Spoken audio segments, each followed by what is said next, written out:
Today I'd like to talk just a little bit more about this layer that all the stones and artifacts are found at.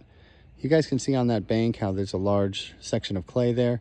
All the artifacts are about 6 foot underground, and you can see here on the bank how all of them are becoming exposed from the sides there. So there's a lot of stones that are just now recently coming out, and that's why a lot of them are painted still. We have some incredibly large and beautiful gateways in here. So this deeper section is where it's actually dug into the archaeological record here that we have and pulled out these very large ones. I'm trying to show you a very large owl that's placed in here. Let's go ahead and take a look at this one. It's huge. It's a large spear point. Oh gosh. Oh my goodness. All right, let's go ahead and take a look at this one first. As you guys can see, it looks just like a giant version of a spear point, right? You can see the edges on it, how they're napped into what you guys just would call an arrowhead. And what this is a giant version of an arrowhead. You can see perhaps some animals and things that are on it. It's a ceremonial piece, so I'll try not to bang them up too much or anything because they have all these little bird heads and things on the ends of them. So you see the dugout for the eye and the painting and the color. Oh goodness. In any event, as you can imagine, this thing is extremely heavy, but that's just one example here from the creek. So that's in the deeper sections. That's not something that I had seen before. It's not like I'm placing these in here. You guys know, these are all just fresh right out of here. Let's go ahead and take a look at this oddly shaped bright stone. I see. Well, that's a brick. So I don't think that's done by the people. I think it floated in. Well, there goes my credibility for the video, right? No, I don't think so. I mean, who knows? You can see the color and see how the hole is in there for the eye. See the little graving. You don't see those little engravings anywhere else except where the bird's eye is supposed to be. And then you can see how that is a beak. See little square cutouts and things. The little ripples here are the representation of the tail feather. So maybe we should take a better look at that piece of pottery there. I don't know. You can see the lines in this stone here. It's really pretty. Pretty nice one. Very simple.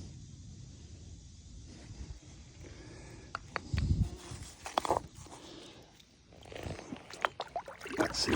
Is this a big clay pot that was napped into the form of an effigy? I mean, I guess they did have clay pots like this, really thick like this, back in the day, right? If I see the paint marks and stuff on here, then I'm going to say, yeah. I'm seeing that it looked like it was fired again because it's got black edges. Let's look at the edges of it. I can't say for sure. I can't say. Perhaps, though. I mean, maybe they got a hold of a clay piece of pot. You know, it's hard to... it's hard to expect anything from the site, you know? It's tough to say, oh, well, this could have happened, that could have happened, because I've found things in here I never could have believed. So that's why I do all these videos. You guys, you see these statues with the little circle for the eye, the nose, just a little stone statue here. Let's see here, if I can get it correct. You're seeing other faces as well on the interior. See the little smiley face, the long nose character, diamond head shape, little bird heads.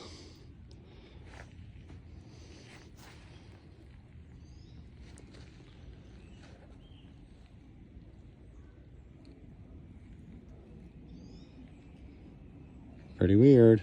Pretty freaking weird. So Let's see. On this side, you always have a little guy with a little hat on. And then when you turn them, that point of that hat turns into the nose of a bigger face. That's a very common style. Someone should document that. So this little guy with the little hat here, you know, you got his eye and his nose and his mouth, right? It's kind of, you can see the hole for his eye there. That's all I can see of his face. It's just a belief. I know he's in there.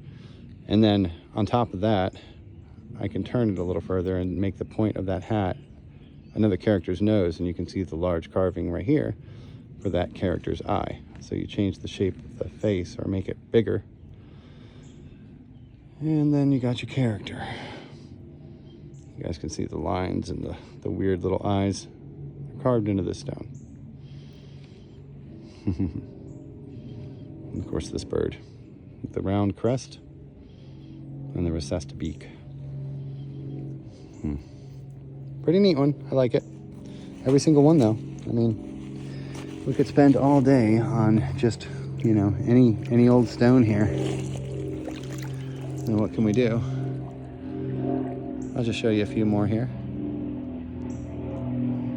Oh, be careful with it. I don't want to drop it. Although I don't understand it right away. I can see how knobby and notchy it is. It's got little images and things all over it. This is a good example actually of a story stone. You can't see exactly what's on it, but you can tell that there's something going on with this thing, right? So almost looks like a piece of bark. Of course there's the bird head there with the swoop and the beak. See the distinct beak? When you tilt it, you can really see the eye come out. See, the eye gets really close to the end of the face. That's how the art is best looked at. That's where those lifelike portraits and profiles come out. When you really tilt it, you got to get into it, I guess. Here's a little gateway.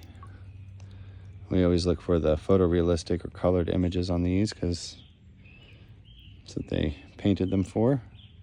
These little characters that are painted on here. You may not be able to see them yet, but that's the eye and the nose and the mouth of like a little grizzly character, maybe raising his arm. Raising his hand. He's got a little pointy hat on. You can actually see both of his eyes, it looks like.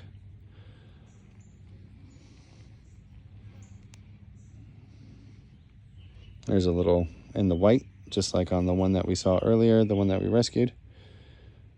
There's a little character in there with the one with the long hair. Very cool ones here.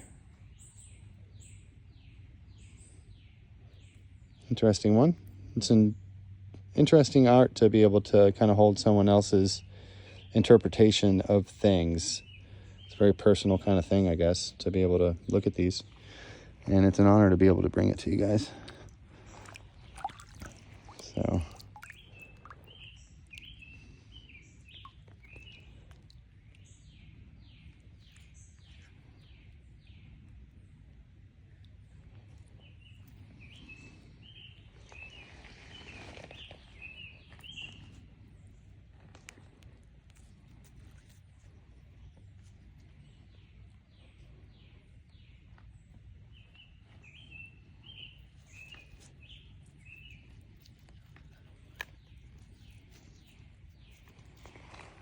a lot of times with that square head, we have an owl. And when we tilt it, you can kind of see how the two eyes come out. See this eye on the other side there, and how the square head comes out. I'm not positive, but a lot of times these squares are owls. This is, of course, probably a bird too, and lots of different things. That's a nice bird head.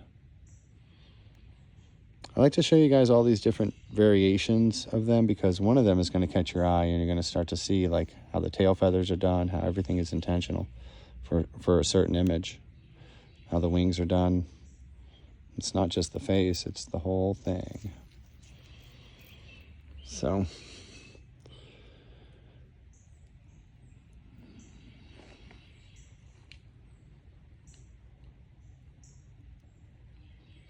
this is a beautiful one. Very nice, very nice. All right. So, you know, ceremonial arrowheads and diamonds Kind of look like cores. Could be cores. I think they were family heirlooms.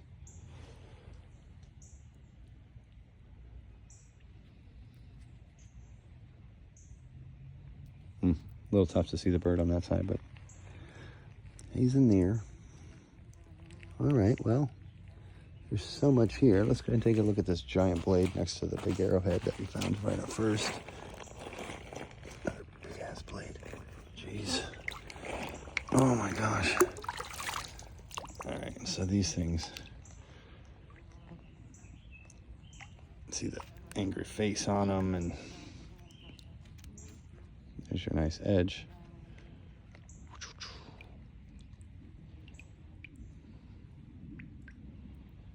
So not just looking at the outside, but the interior image, the nose and the eye. There's an outside image as well, but spotting these interior images. 2, this one's best looked at upside down though.